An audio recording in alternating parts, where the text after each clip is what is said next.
Hi hello అందరికీ నమస్కారం అండి. టాపిక్ ఈరోజు ఈ వీడియోలో హెర్నియా గురించి, పోలియో గురించి క్లుప్తంగా వివరిస్తాను. వీడియో చివరి దాకా చూడండి. హెర్నియా అంటే ఏమిటి? మన శరీరంలో చిన్నగా మొదలై తర్వాత పెద్ద సమస్యగా మారే ఒక సమస్య గురించి ఈరోజు మాట్లాడుకుందాం. అదే హెర్నియా. చాలామందికి పొట్ట దగ్గర లేదా తొడ దగ్గర ఒక బల్జ్ లాగా కనిపిస్తుంది. దగ్గిన, బరువులు ఎత్తినా అది బయటకు వచ్చినట్టు ఉంటుంది. ఇది సాధారణమా, ప్రమాదకరమా, ఆపరేషన్ తప్పదా అనే సందేహాలు చాలామందికి ఉంటాయి. ఈ వీడియోలో హెర్నియా అంటే ఏమిటి, ఎందుకు వస్తుంది, లక్షణాలు ఏమిటి, ఎప్పుడు ప్రమాదకరం అవుతుంది, చికిత్స ఎలా ఉంటుంది అన్నది చాలా సింపుల్గా తెలుసుకుందాం. హెర్నియా అంటే ఏమిటి? మన శరీరంలో కండరాలు ఒక గోడలాగా లోపలి అవయవాలను పట్టుకొని ఉంచుతాయి. ఆ కండరాల్లో బలహీనత వచ్చినప్పుడు లోపల ఉన్న పేగులు లేదా కొవ్వు భాగం బయటికి ఉబ్బినట్టు వస్తుంది. దీనినే హెర్నియా అంటారు. సింపుల్గా చెప్పాలంటే కండరాల్లో చిల్లు పడటం వల్ల లోపలి భాగం బయటకు రావడం, ఇదే హెర్నియా. ఇది ఎక్కువగా కనిపించే ప్రాంతాలు పొట్ట దగ్గర, నాభి దగ్గర, తొడల దగ్గర, పాత ఆపరేషన్ చేసిన చోట. కొంతమందికి ఇది చిన్న బల్జ్ లాగా ఉంటుంది, మరి కొంతమందికి నొప్పితో కూడా ఉంటుంది.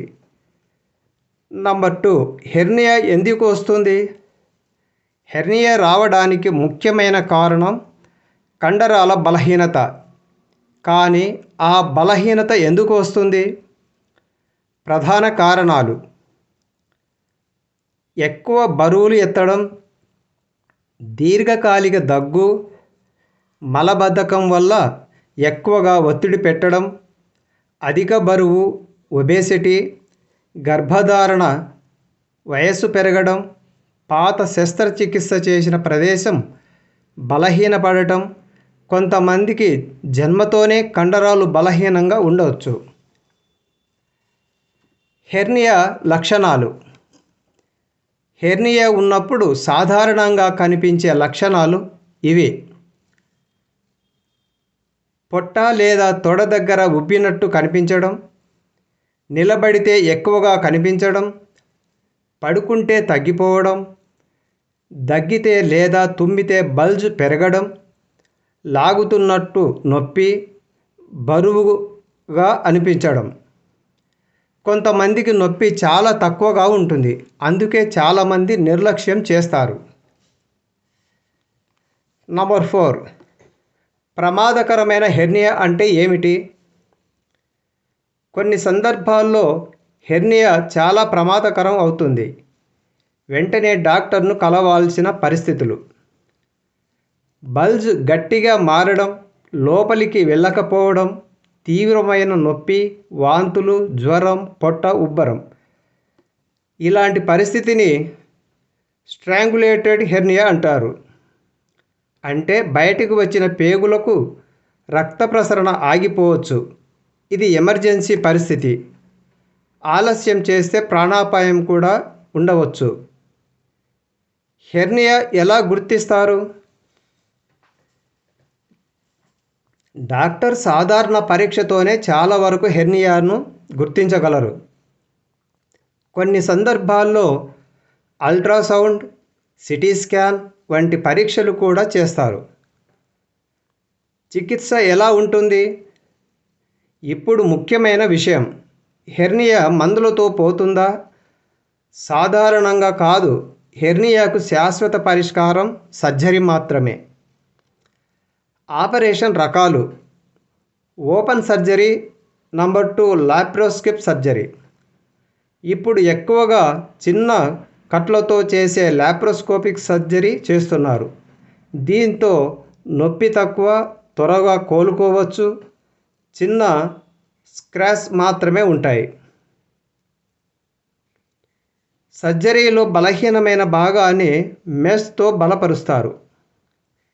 నంబర్ 7, హెర్నియా రాకుండా ఎలా జాగ్రత్త పడాలి?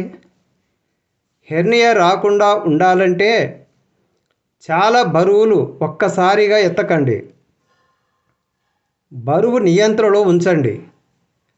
మలబద్ధకం రాకుండా ఫైబర్ ఎక్కువగా తీసుకోండి.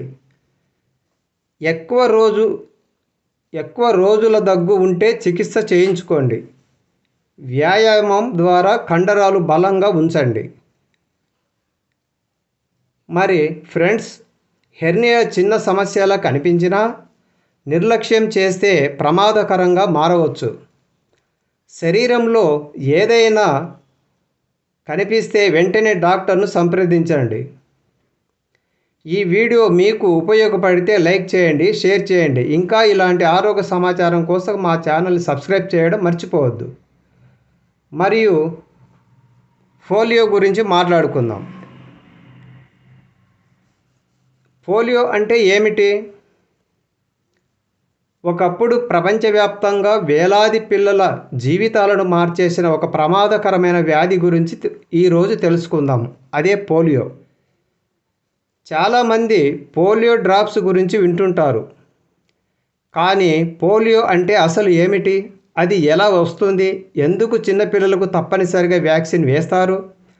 ఈ వీడియోలో పోలియో గురించి పూర్తి సమాచారం చాలా సింపుల్గా తెలుసుకుందాం. పోలియో అంటే ఏమిటి? పోలియో అనేది ఒక వైరస్ వల్ల వచ్చే అంటువ్యాధి.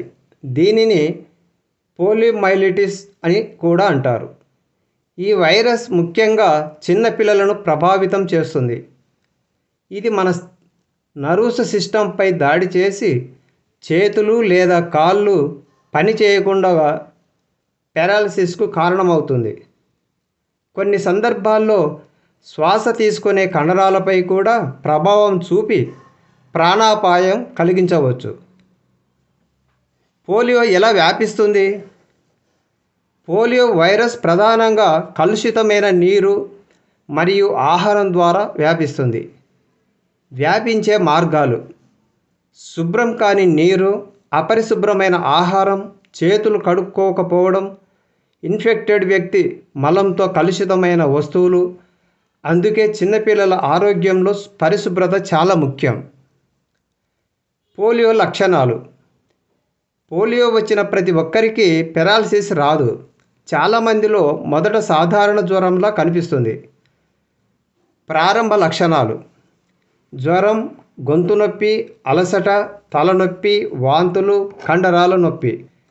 కానీ కొన్ని రోజుల తర్వాత చేతులు లేదా కాళ్ళలో బలహీనత, నడవలేకపోవడం, శరీర భాగం పనిచేయకపోవడం, ఇటువంటి తీవ్రమైన లక్షణాలు కనిపించవచ్చు. పోలియో ఎందుకు ప్రమాదకరం?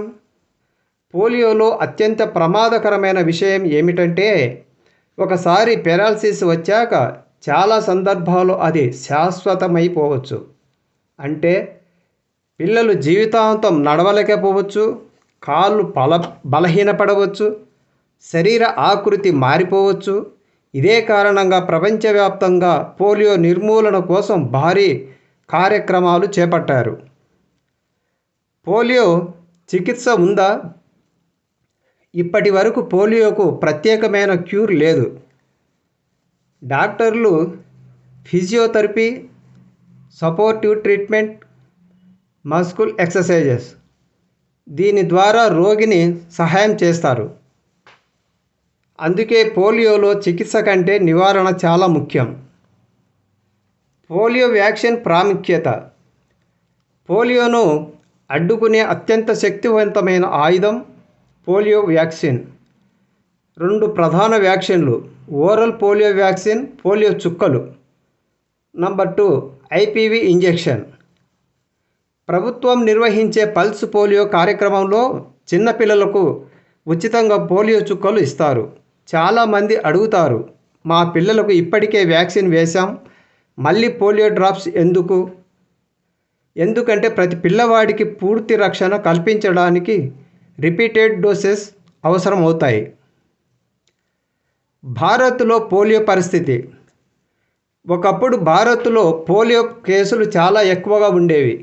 కానీ వ్యాక్సినేషన్ కార్యక్రమాల వల్ల భారత్ 2014లో పోలియో ఫ్రీ కంట్రీగా ప్రకటించబడింది. ఇది వైద్య రంగంలో చాలా గొప్ప విజయంగా భావిస్తారు. అయితే ప్రపంచంలోని కొన్ని దేశాల్లో ఇంకా పోలియో పూర్తిగా అంతరించలేదు. అందుకే వ్యాక్సినేషన్ ఇప్పటికీ చాలా అవసరం. మరి ఫ్రెండ్స్, పోలియో ఒక ప్రమాదకరమైన వ్యాధి అయినప్పటికీ సరైన వ్యాక్సినేషన్ ద్వారా పూర్తిగా నివారించవచ్చు. ప్రతి తల్లిదండ్రి గుర్తుంచుకోవాల్సిన విషయం, పోలియో చుక్కలు పిల్లల భవిష్యత్తుకు రక్షణ. ఈ వీడియో మీకు ఉపయోగపడితే లైక్ చేయండి, షేర్ చేయండి, కామెంట్స్ రాయండి, లైక్ చేయండి. ఇంకా ఇలాంటి ఆరోగ్య సమాచారం కోసం డాక్టర్ చల్లా ఆరోగ్య సలహాలు ఛానల్ని సబ్స్క్రైబ్ చేయండి. సబ్స్క్రైబ్ చేయడం మర్చిపోవద్దు. అందరికీ ధన్యవాదాలు.